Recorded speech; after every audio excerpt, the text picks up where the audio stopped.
What up, guys? It's another Adonis review. Today I'm going to do Crash Bandicoot. It's time. I guess it's time for me to do it. That's a bad joke. I'm sorry. I'll try to make this one quick. I always try to make them quick, and then I end up, as a recent comment said, he and Han for a little bit, and dragging it out, which I don't try to do. I just try to circle around to my point and make sure I don't miss anything. And sometimes I just forget what I'm talking about, and then I'm like, well, yeah, I'm pretty sure that's it, and I just call it a day.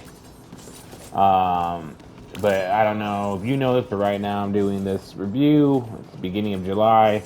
The reason I'm doing it is because right now, Crash Bandicoot It's Time, which is the first Crash Bandicoot game, uh, specifically made for the PS5, and it's completely free. If you're a PlayStation Plus subscriber or whatever, you get this for free. So you can't beat free. I always talk about like what I would probably pay for a game if it's worth the price or not. Well, this is free.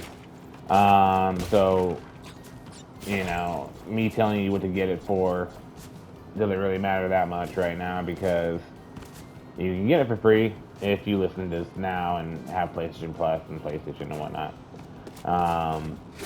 But with that being said, if you listen to this after later on in August or something, and it's no longer free, I'll tell you that I don't think this is worth much. I recently did a review for. How about I go down there? I'm fucking scared. Oh, I recently did a review for Ratchet and Clank Rift Apart, which had been a expensive game for a while. Even games like Dying Light or what else comes to mind like that? Just came out like Witch Queen DLC, Dying Light 2. Gosh, I can't think of what else came. Tiny Tina. Any games that just came out a few months ago, right? You can find cheaper than you can find Ratchet and Clank Ripped Apart. It's crazy, because in my mind, going through my childhood and the precious young memories I had as a little lad playing video games, Crash Bandicoot was pretty big. I have a tattoo of Crash Bandicoot on my body, so along with Mario and Knuckles, and out of all those characters, Crash Bandicoot was my favorite. Mainly because I was a PlayStation kid growing up and not a Nintendo kid. Like Sega. I had a Sega and Nintendo, but it wasn't my thing. The point being, though, is that, you'd think I'd be super psyched and hyped up for Crash Bandicoot, PS5, it's time to come out, like, let's see what they can do. And I'm not sure if Naughty Dog makes it. I hope not, because Naughty Dog has quite the reputation with The Last of Us and Uncharted, and Naughty Dog made those games, and Naughty Dog originally started out making Crash Bandicoot, and it saddens me deeply to see what this has became, because my whole point with Ratchet and Clank is that game has been expensive. It is a game made off of the memories of your childhood. And I'm not a Ratchet and Clank guy. I've never played the other ones, but even without being a Ratchet and Clank guy, that game is not only an enjoyable game, but it's a game that you can say is truly next gen.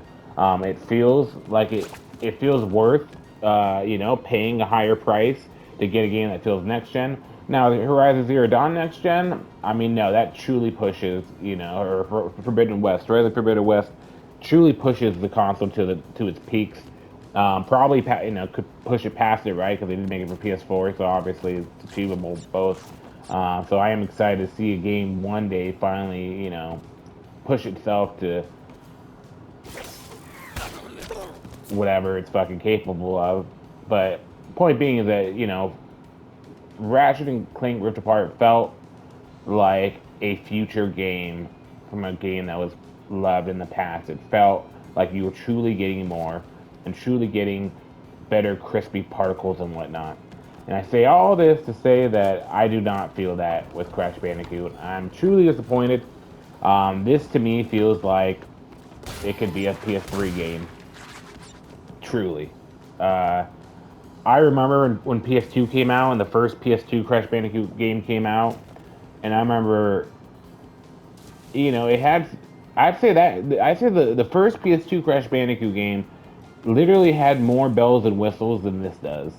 Now, I don't know if anyone remembers that game. If you do, you remember the loading times were fucking brutal. Ooh, talk about rape. Just lubed up dildos, multiple right up your butt. That low. I wish I could. I wish someone Google. Crash Bandicoot. I don't know if what it was called, but Crash PS2 fucking Crash Bandicoot load times when it came out. I swear it was like probably 5 minutes in between levels. Like you go to a level, start it, and you'd wait 5 minutes for it to start. Like it was brutal. That's not happening here in this PS5, but I'm telling you, you get nothing to deem any type of load time. It's truly mediocre. This game, all it really truly offers you is, a new character here that you see here, which has a grappling hook, and it offers you masks that, oh my god, masks. You get these different type of masks, and they provide you with certain type of abilities. Now, I will say that this game is its difficulty curve is much higher than any other Crash Bandicoot. Possibly it's tough to say. The very first Crash Bandicoot had a pretty high difficulty range. It was difficult, not too difficult, but it was difficult. And this was definitely not a beginner. Now, I'm not saying the levels are in particularly super tough where you can't do it, but if you're trying to like 100% and get all the boxes, it was increasingly easy in Crash Bandicoot 2 and 3. But this is not. If you want to get all the boxes, they are hidden well. And you have to do difficult things very early on. You're jumping and landing, and they even give you like a little bubble, so you can see where you're going. And even with that, it makes it extremely difficult to land on things perfectly, because even so you can see it, you don't know if you're landing on it when it gets down. When you're jumping over an edge, that you could fall, and it could kill you. So that's the one thing. The difficulty curve is higher with this game, so I guess it's a kids game made for adults difficulty wise, but not next gen, the future wise. Like I said, this is basically, in my opinion, a PS3 game. Graphically wise, fucking story mode wise, they don't add anything. I'm not saying that Crash Bandicoot has to go into like an open world like Ratchet and Clank did with their game. Again, I don't know if they always did that, but the way they did it was great. I loved how Ratchet and Clank gave you like boost boots that allow you to like shoot through giant open maps. Gave you a real cool way to go fastly throughout the world. I'm not saying this has to do it, but I mean, if you're going to offer us a game for the PS5, and say it's about time for fucking what, man? Like truly, like what was I waiting for? Just a new game? Because About Time is true. I feel like the game was made back in 2008, and then it was like sitting in purgatory hell for fucking 12 years, and it's just like, oh look, the game that we made 12 years ago came out finally. Like about time, right? It's just garbage. It's garbage. It's garbage, man. See, look at this. Like, even with that thing, it's hard to see it. There's a bunch of little shits like this that make it difficult. But irregardless, like I said, this game is free right now. With that being said, I can't even, with a straight face, say that it's necessarily worth your time. Truly, that was a bad decision. You know, is this truly worth your time? I don't know.